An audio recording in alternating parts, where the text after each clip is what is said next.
In this video, we are going to see and resolve this issue where in the command prompt, it shows you this error, Windows Resource Protection could not start the repair service.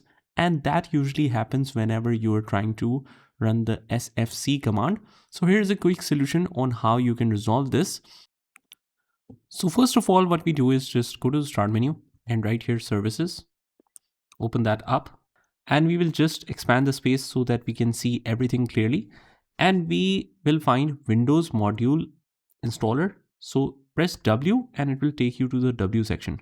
From here, we can easily search that Windows Module Installer. Here it is. Double click on it. And if the startup type is set to manual, we will set it to automatic.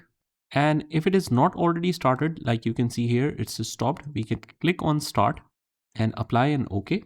So the first step is done. The next thing we want to do is right here, CMD, run as administrator, right click yes. And let me just zoom it a little bit so that you can see everything clearly. And here we will paste simple commands one by one. So here's the first one. And then we have the second one, hit enter. And then we just quickly restart the system in order to make that effective. And then try to run the SFC command. So quickly restarting.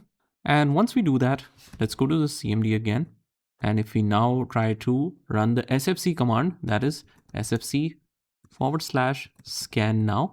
Scannow should be one word without any space. Hit enter. And as you can see, it has begun the system scan without showing the error of the resource protection. So that's how you do it. I hope you found this video helpful. And if you did, hit the like button and subscribe to our channel. And I will see you in the next one.